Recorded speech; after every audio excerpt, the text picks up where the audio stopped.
We got the one, the only Mr. Ben Esposito.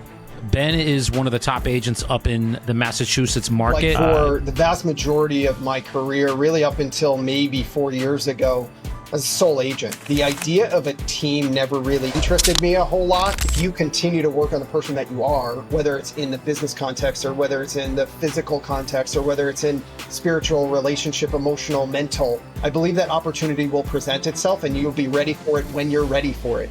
But if you never get yourself ready for it, that opportunity is not going to present itself. Yeah, I mean, exactly. So it's great that you said that. So for those out there, I mean, that again, I know I'm not the only one in this position. Like finances are if you're not trained or have somebody mentoring you with money when you're younger or even in your 20s or 30s, like there's gonna be things that you're gonna do that aren't gonna be good because you don't have anybody to teach you about it. You know how to read and write because somebody taught you how to read and write. Somebody doesn't teach you on how to earn money, save money, and then multiply that money.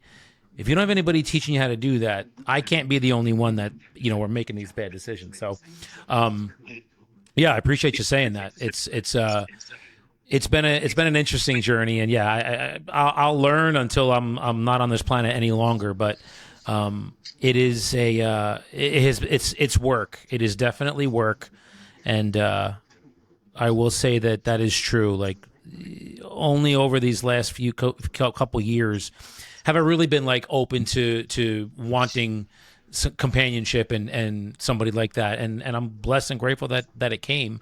And so for those out but there, correct me if I'm wrong. Like same person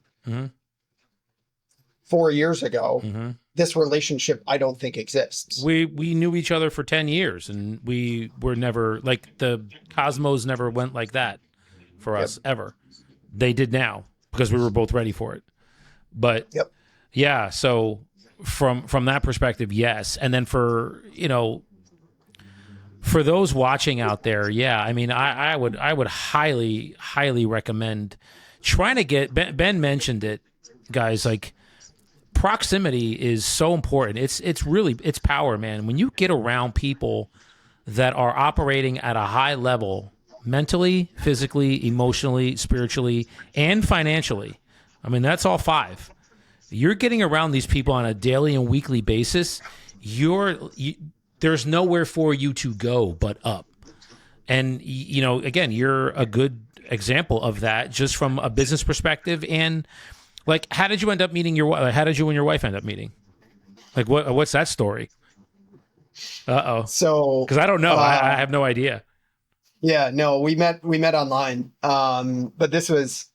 So the long story, as condensed as an analytical can tell a story, is I had a client who has since passed away. She was a really dear woman. When I was selling bank-owned properties, and this was probably back in like 2007, 2008, right around the beginning of when I was doing that stuff. Yeah, I helped her buy a condo, and she was going through cancer treatments at the time. I was like late 20s. She was in her like late 40s. We just got along. We got along really well. She had like a group of friends. And even after I closed on the house, like I'd go over and ham it up with her. And it wasn't anything but just like a really good friendship, but a really odd one because of our ages. I'd go and hang out with a bunch of 40-year-old women, sitting around drinking wine. And I don't know why I felt super comfortable with her. And at the time, I was single and really enjoying being single. And so they thought that was hilarious to hear stories of my comings and goings. And, sure. And she had mentioned that she was dating and she was using this site called Plenty of Fish. And that was like sort of the beginning of dating websites. Like Match.com was out there, I think. What year was this? This was probably 2007, 8, 9. Wow. That was out around then? Yeah, interesting. Plenty of Fish was there. I never was on that one. So what's funny is she mentioned that, and I didn't think very much of it at all.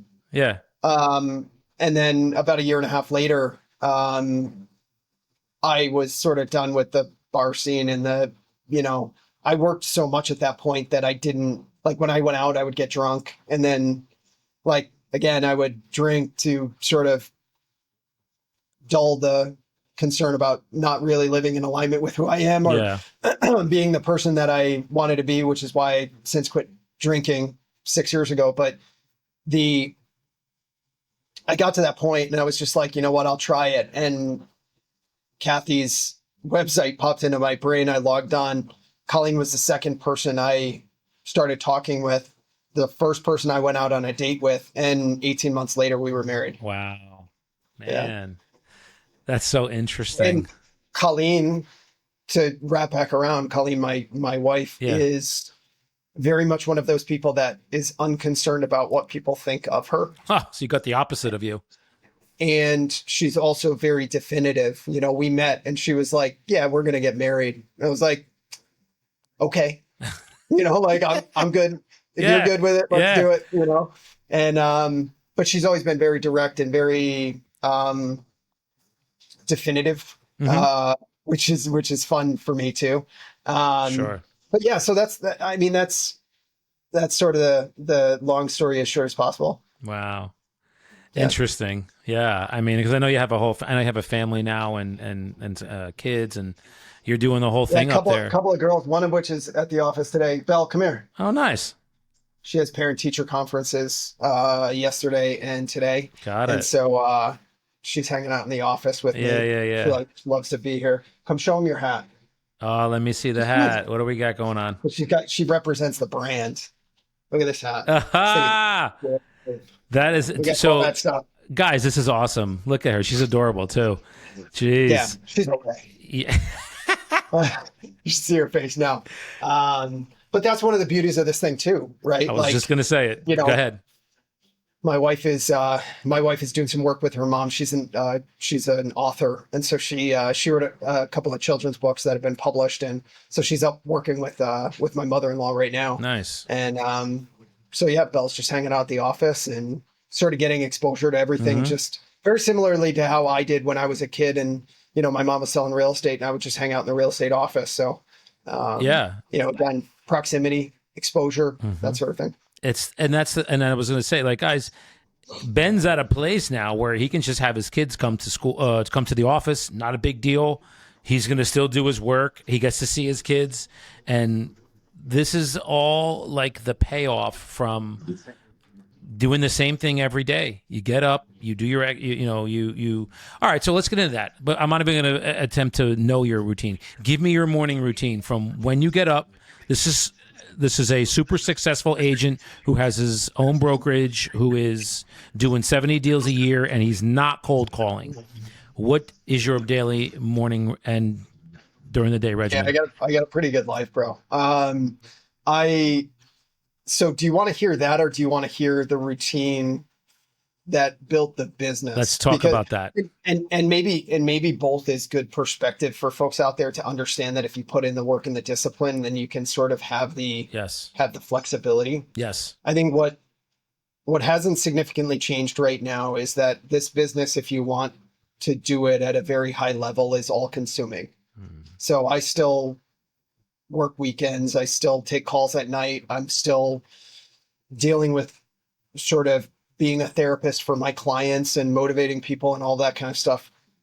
But I have been able to pull back. So my routine when I was building my business and prospecting every day, I would get up at 4:30, 4:45. I'd be at CrossFit by 5:00. I'd work out until 6:45. I'd get home at 7. I'd shower. I'd shave. I'd grab breakfast. And then I would be at the office by like literally 15, 20 minutes. And then I'd jump in the car. My office was 10 minutes down the road. I'd be at my desk by 7:30. I'd role play from 7:30 to 8:00. And then I would jump on a Google Meet, bunch of guys that were prospecting. I would prospect for 4 hours. So I had to be there. Otherwise, there was a $50 fine if I was late or if I did business during that time. So I had accountability, I had structure, I had motivation. 12:00, I would role play the listing presentation. And I did that for on and off, right? Like it wasn't always consistency with that. Afternoons, I would do business and I'd work, again, 7 days a week. So, weekends, I was still at that point showing property and doing open houses. And, I didn't follow MFO strictly where there was no open houses. I certainly did a lot less than what was the standard agent locally. Yeah. But I was also like, I just wanted it all. I didn't want to miss out on the one or two deals. And so I just did that consistently every day. Like I would work out 6 days a week. I would go to the office and prospect at least 5, sometimes weekends, depending on whether we were doing a push with the group that I was involved in. Yeah. I was part of mastermind groups. I was part of book clubs. I would go to 3 events every year. I had a coach that I would talk to once a week. I had accountability set up every day for the number of contacts that I would do. So it was a combination of discipline, accountability, motivation, education, and just time. Wow. And so it was the vast majority of my days until COVID and then meeting Aaron. Mm-hmm. And now, candidly, like I had 2021 or 2022, I had reconstructive shoulder surgery. So I used to be like, back when I lifted, I was 260 pounds. And right now I'm 185 soaking wet. And so I was a big boy. And wow, 260, bro. You cut almost 100 pounds. 260, Jesus. like all shoulders and chest. I was the very stereotypical gym guy. Yeah. Like, a big meathead walking around on toothpicks. Yep. And and then I got involved in CrossFit and sort of shed some of that weight and all that kind of stuff. But the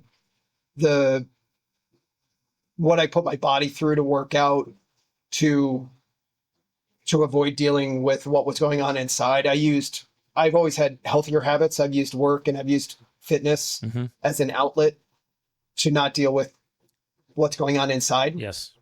And so I would push myself to the point there would be nothing better was than to feel like you were like going to die at the end of a workout. Like that to me was everything that I strove for. Like I just wanted to push myself hard enough that I would collapse.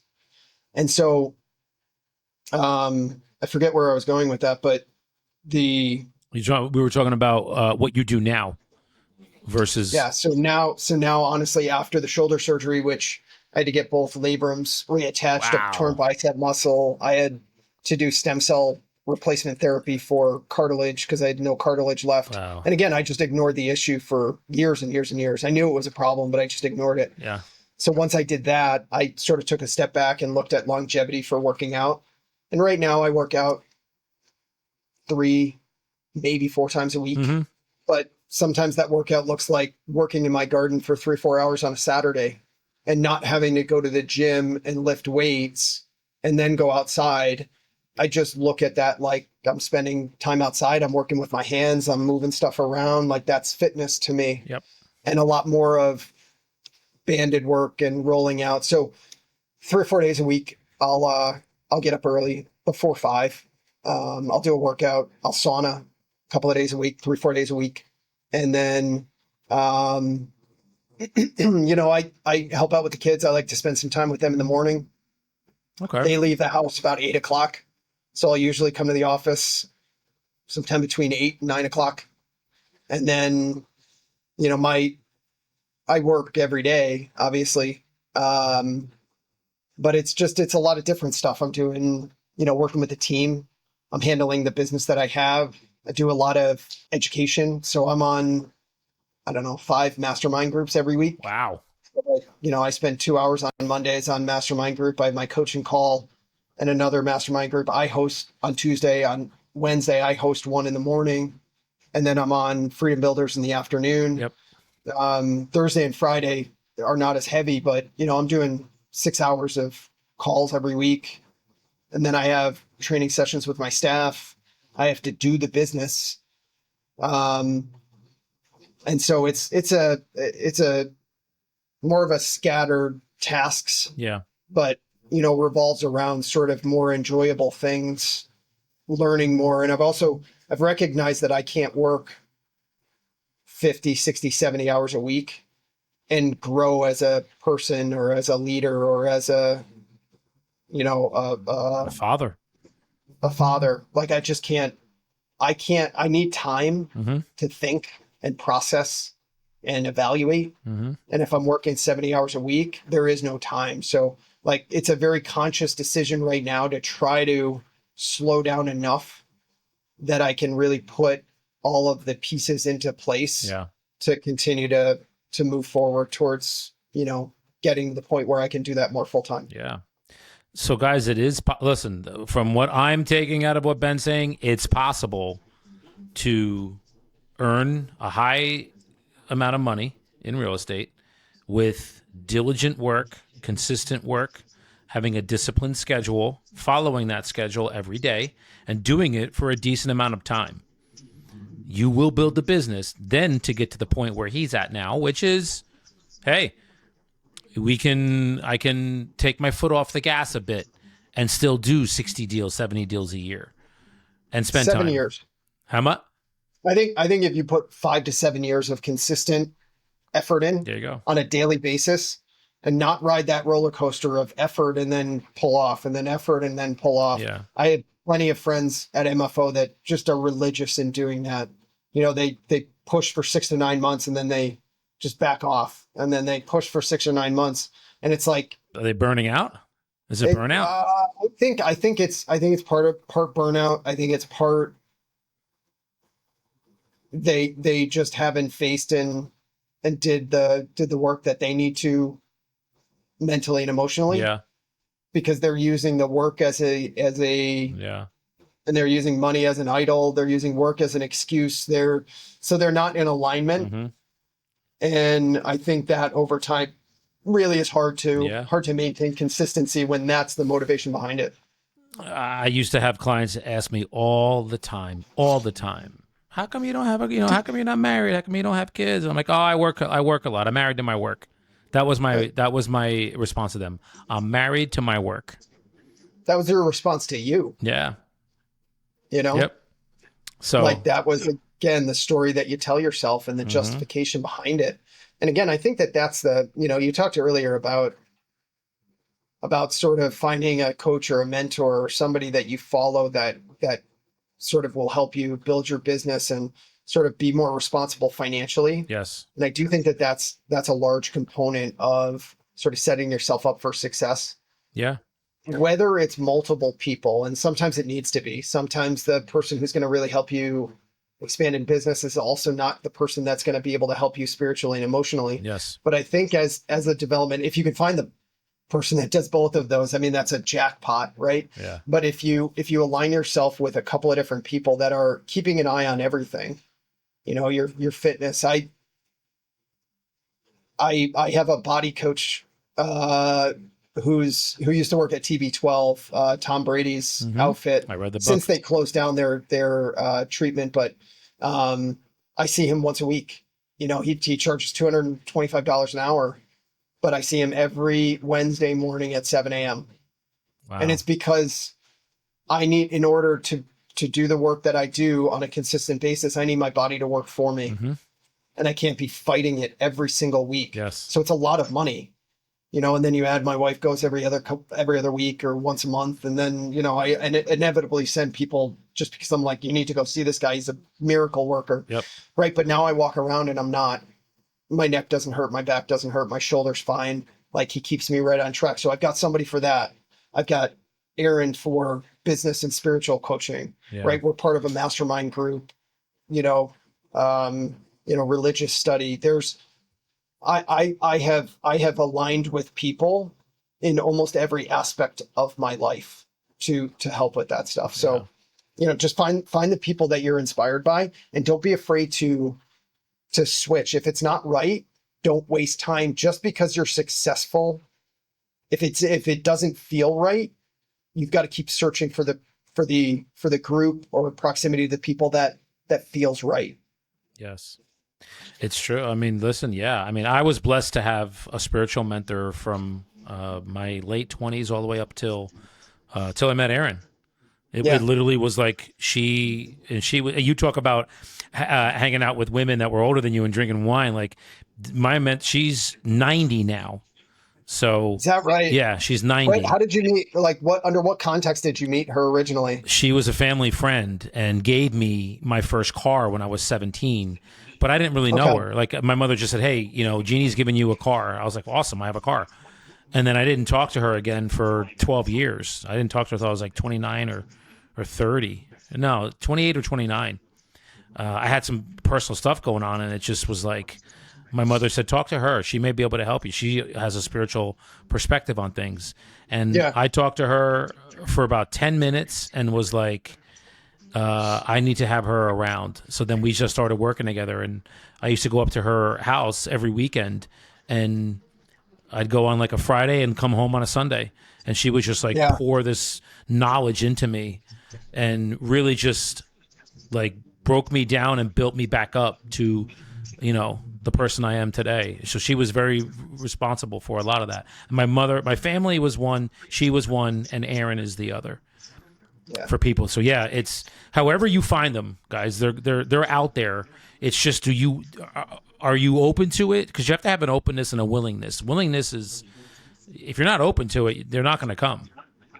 And it sounds like at one point you were, and now you're at where you're at with your life. So it's great to hear. And then the other thing I was going to say is like, so you as let's kind of foray into real estate, because for you to be where you're at, you have to kind of you're the guy up there in your town and like your area, like you're basically him. So talk about how you kind of figure out, I don't know, market stats. A seller comes to you and says, "Yeah, I'm going to list," but like, how long is my house? Like, how long do I have to expect to get my house sold? What are houses selling for? Do you guys even use like a price per square foot? How do you study numbers in the time that you have so you're the expert when you go and present to a seller?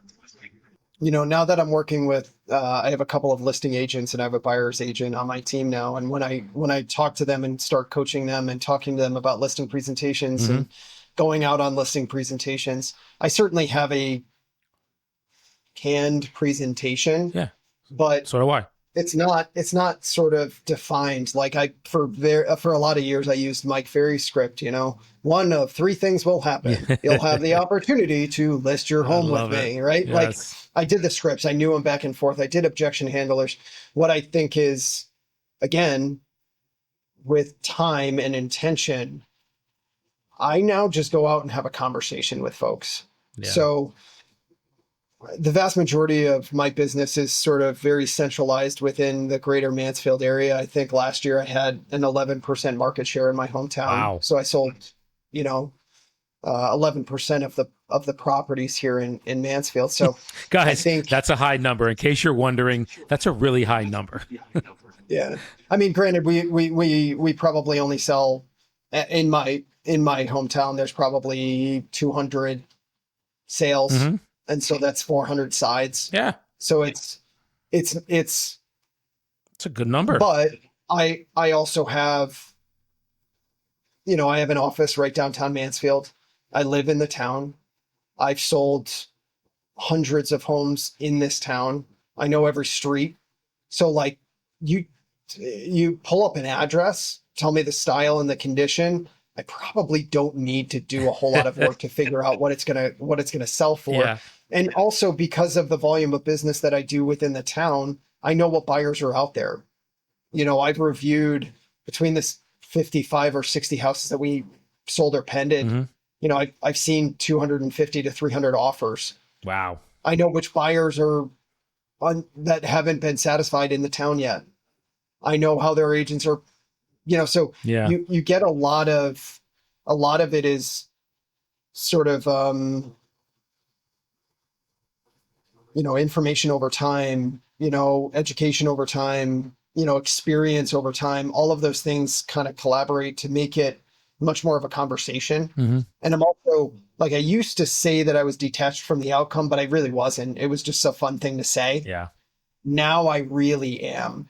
How did you? Like, How did that happen? That is a huge thing to say because I was the same.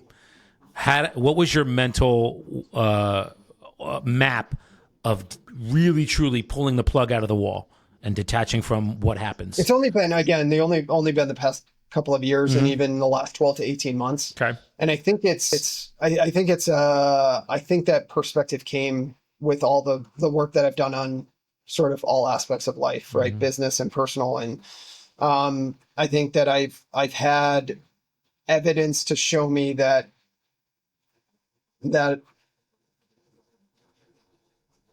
my intentions in the direction that I'm going in, if I truly believe in it, things will just come. And I have spent the money and the time. I've bought the investment properties. I have residual income. I also know that, like, I've never gone a month without selling a home in like 10 years. Like, so I know that business is coming.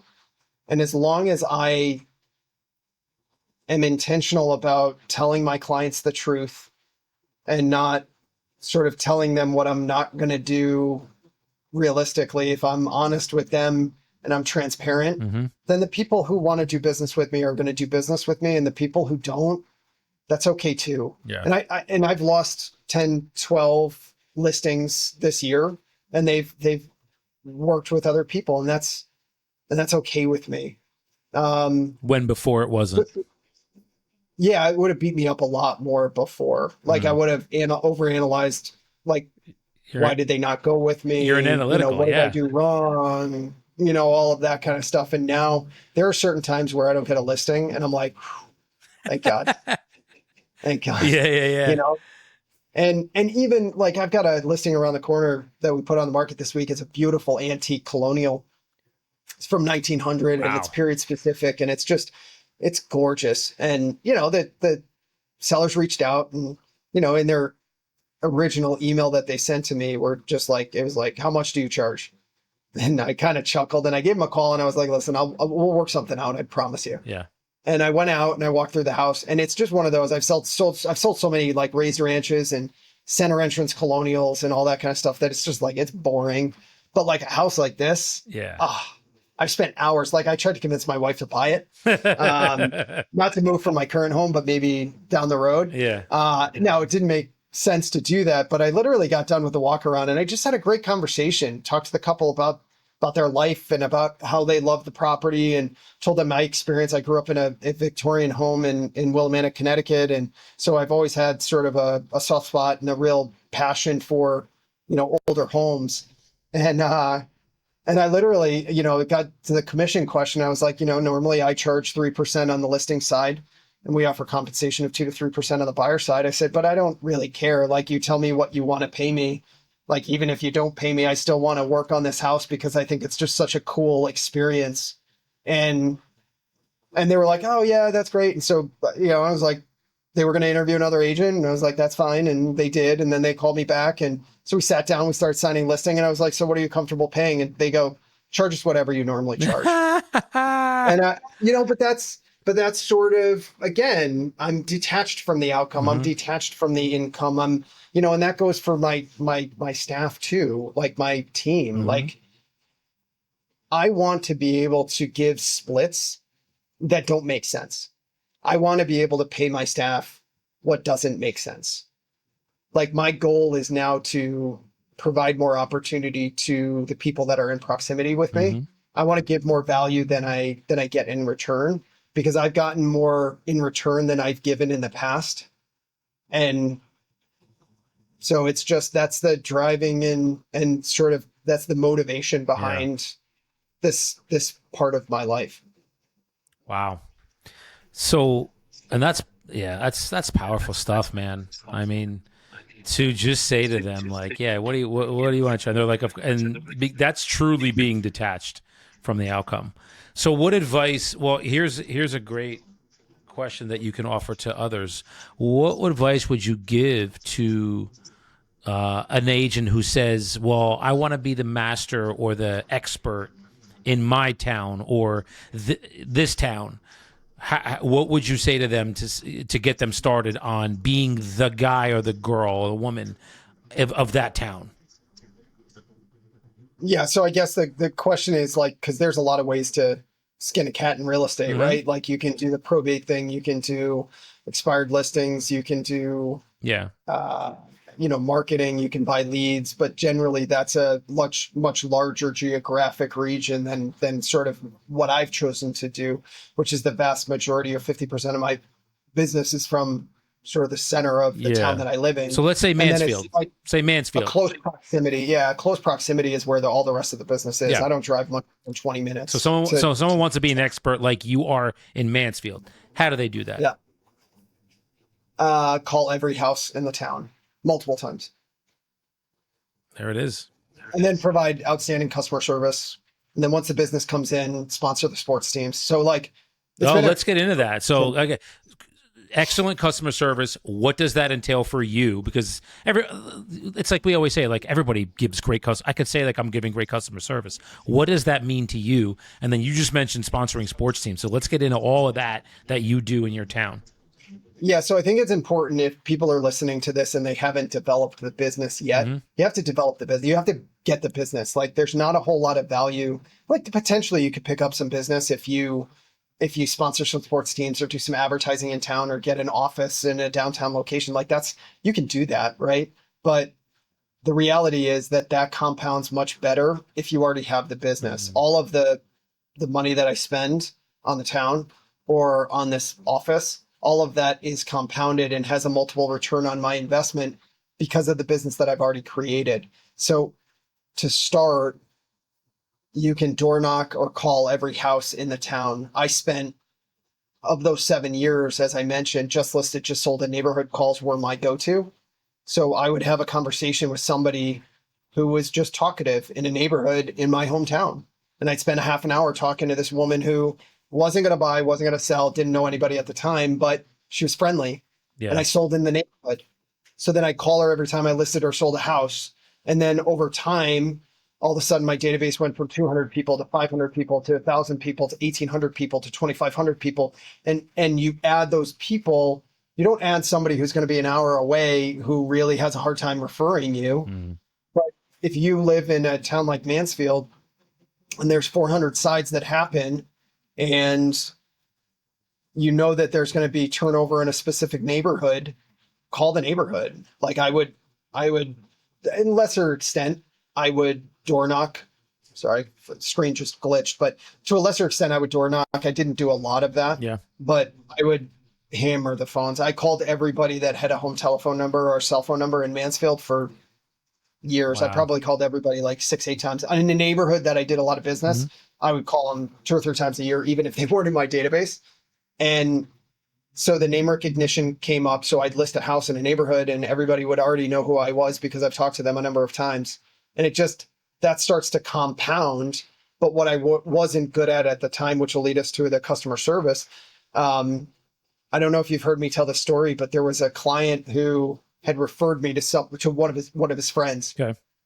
And I have to say this quietly because I don't want my daughter to hear, but the guy says to me, so-and-so referred you. I was like, oh, that's so nice. And he shared with me, he goes, yeah, he said you're like a high-priced hooker. And I was like, what? And he goes, yeah, like you get the job done, but you don't stick around to spend the night. And I'm like, wow. And that was very accurate. I went in and I was very much I'm going to get your home sold. Here's what I'm going to do. And then I'd do it and I'd go, you're welcome, right out the door. Yep.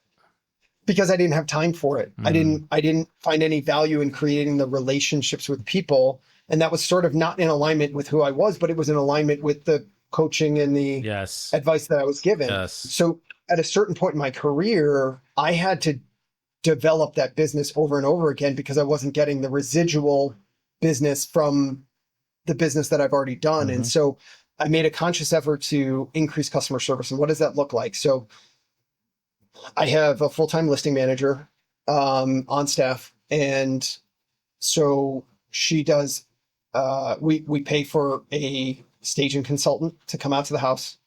We pay for photography and videography. My listing manager basically helps my clients from the time that we meet, even before we sign contracts, from the time that we meet until the property goes on the market and then under agreement. So that might look like we arrange contractors. Like we go out there when the photos and we're moving stuff around. We will work with people a year before they put their house on the market. Yeah. getting them ready and getting them prepared and finding resources and arranging trash out companies and a painter. And, people are so overwhelmed when they go through this process, especially on the sales side, that if they had essentially a full-time assistant to help them get their home ready for sale, how much stress does that reduce for that person? Yes. Now, what I wasn't good at the beginning when I did that was I didn't want to pay for the person that was good at it. So I found somebody that would do it for a lower cost, Yeah. but then they weren't really good at it. So I finally found one of the most amazing people in my life as my listing manager now, and she's just amazing at what she does. So, but even on the transaction management side, right? So the property goes under contract, and we have somebody that literally all they do is check in with people, make sure everything's running smoothly, because I can't do 65, 75 deals a year and provide that level of service. Yes.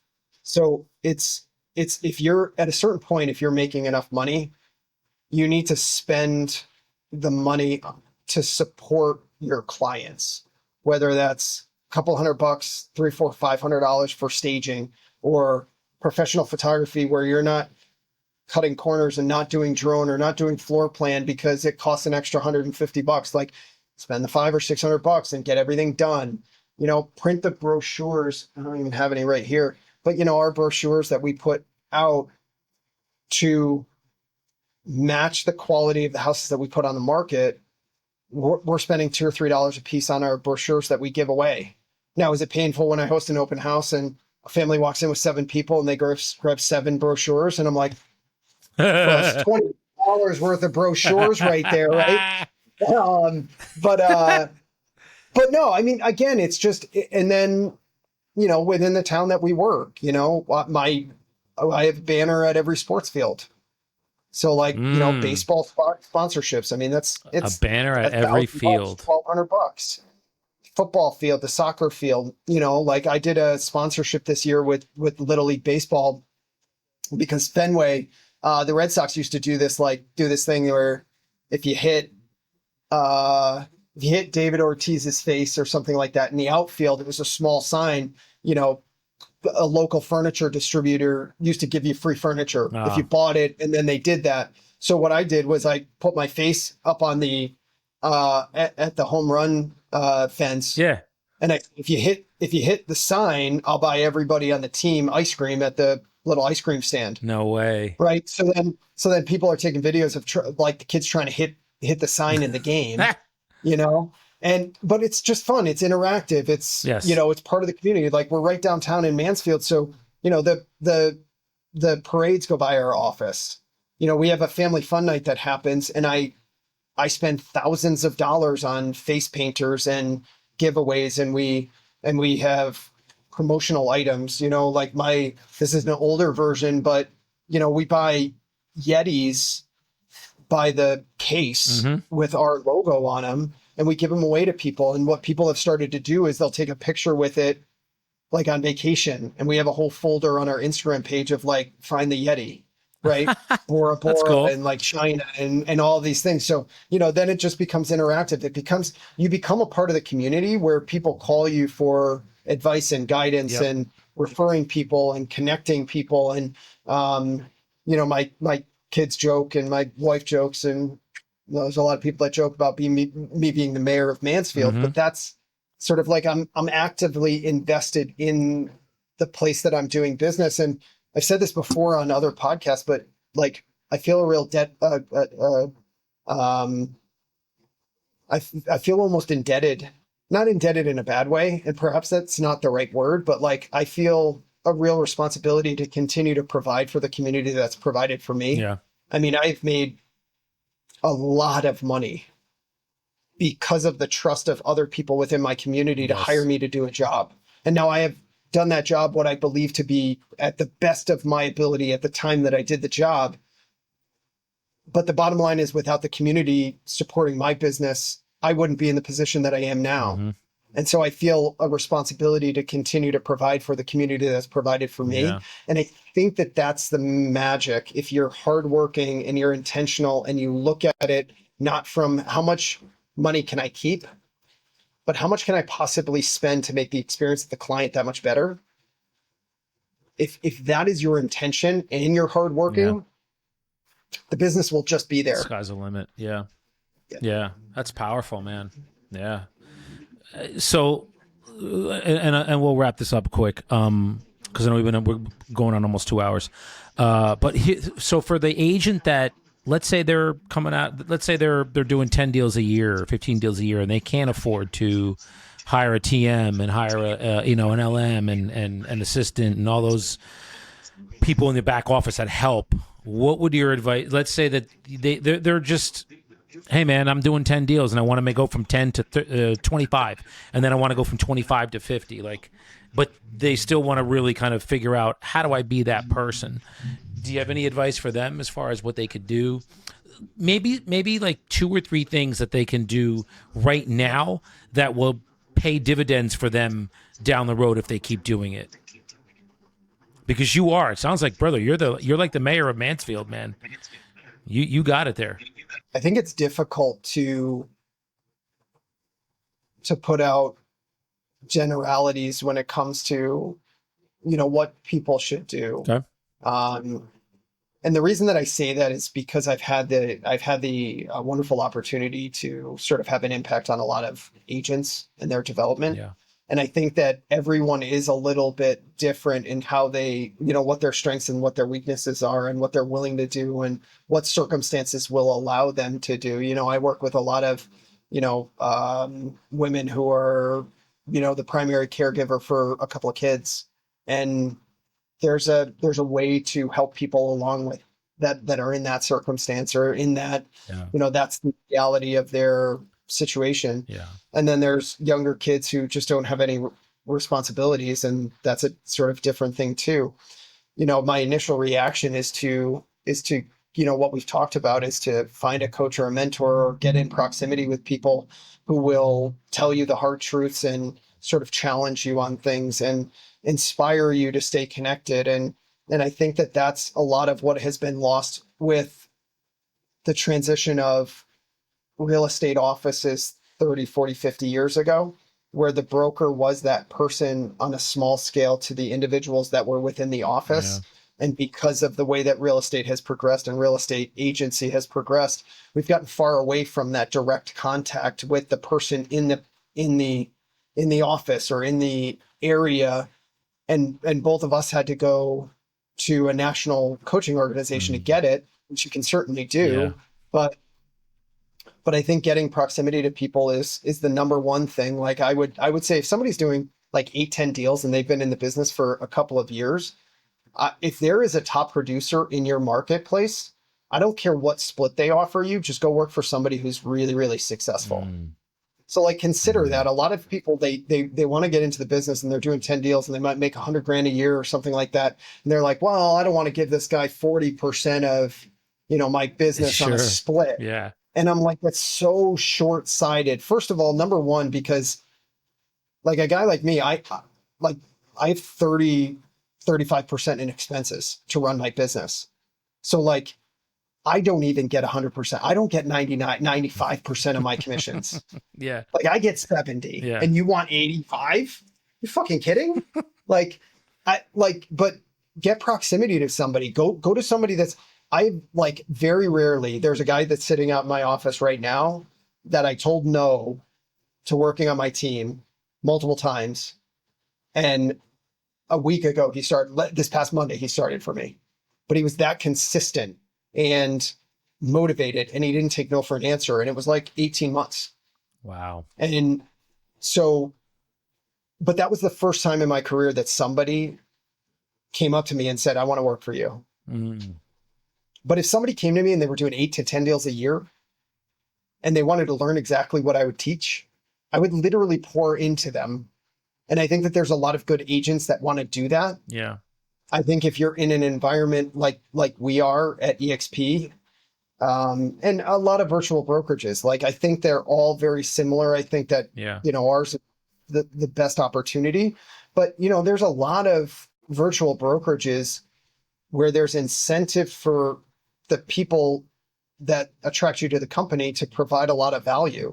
And so there is an opportunity that if you don't have anybody in your area, you can get inspired and motivated and coached and sort of that person can give you very specific information on what will help you. I have new agents that join my downline all the time that come to me, and we do a couple of hours of business planning right off the bat. Wow. You know, they're not on my team. Yeah.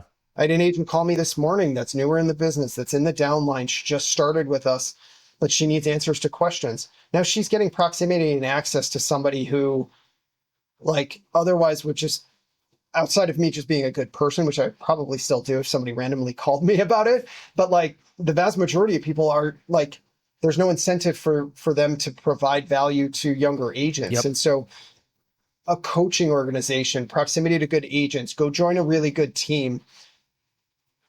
Your money and your time right now should be spent on education and proximity.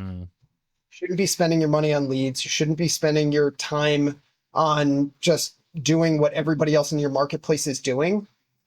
I think you need to be very intentional about the time that you spent and the money that you spent, because I guarantee you, if it costs you $500 a month or $1,000 a month or $1,200 a month, that is way more valuable than buying that new car or buying the house that you really can't afford. Yes.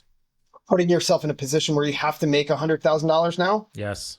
Like, I only need to make $225,000 to $250,000 a year to get by. Yeah. So making $1 million a year, like, I don't have to be attached to the outcome. I don't have to be concerned about what I do for splits for people, or like spending money or working for free if I want to list a house that's really cool. Yeah. So like, I think it has more to do, like, I'd love to be here and say, okay, well, just get on the phones and prospect and cold call. But you and I both know that unless they're in proximity to people that are doing it, they have accountability and motivation and training and all of that. Telling somebody to just go out and prospect is like useless. Even if they do start it, they're not going to have any consistency with it. And the odds that they have success is going to be really, really small. Telling them to go out and do open houses without the system in place for the lead follow-up and the motivation to, you know, work on your scripts and have a role play group. Like, it really is it's a business that you sort of have to be all in. Yeah. And if you are, get proximity to good people. I promise you, if you're surrounded by good people in whatever context, people might not find me inspiring. People might not be motivated by what I'm doing, but there are people that will motivate you. If I'm not it, if Dan's not it, there are people that are drastically different and operating their businesses drastically different than I do. Find the people that inspire and motivate you and just get as close as possible to them and consume a lot of content.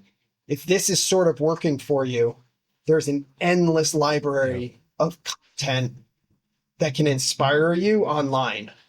We're creating it right now. And hopefully this works to inspire people. But that's the 2 or 3 things. Find those people, get the coaching, work on your education, and everything will fall in place. Proximity and coaching. I mean, that's to summarize what you're saying, because of what I'm hearing, and it's a lot of the content that I actually put out too. It's like, you have to work on yourself first. And all Ben's talking about is just all things that are going to work on you. Coaching, skill level. I mean, role playing and skills. That's skills, guys. Like, you know, you can go out and jump out into, cold calling, but if you don't know what to say to them, the odds are you're not going to get an appointment. So why don't you do that along with role playing with somebody, getting script practice, getting in proximity to people that are doing that and doing it at a high level, getting some coaching. Just doing those things. It's all in what that does is it builds us up internally. So we have the skill level to do whatever. We can go to any market we want, be successful. But really also what it's doing is it's making us better. We're better versions of ourselves. You know what I mean? Like we're better. We're better mentally. And it's very, in my experience, Dan, it's very rare for somebody to not be willing to help younger agents. If there's a successful real estate agent in the market, it's super, super rare that somebody young and motivated and enthusiastic, or even older and motivated and enthusiastic, comes to them and they're like, I want to learn. Can I take you out for a cup of coffee? Can I just like be in your orbit a bit more? it's exceptionally rare that I've seen people that are highly successful then push back on that. But some real estate in my area being as successful as I have been, I've had a handful of people over the years that have asked me to just sit down and have a cup of coffee. Like literally I could name probably 4 right now over the course of the last 10 years that have come up to me in my local marketplace and asked me just, what do I do? Yeah. And I will literally give up a lot of my time to explain that and provide that information and that inspiration, because it's inspired, selfish too. Sure. Like if I'm around that person, like I'm going to be motivated to go out and do shit, you know, like it's sort of like, it puts me in proximity with people that are motivated and enthusiastic, which is something that I need at this point in my career. Yes. So just make an effort. Don't be shy.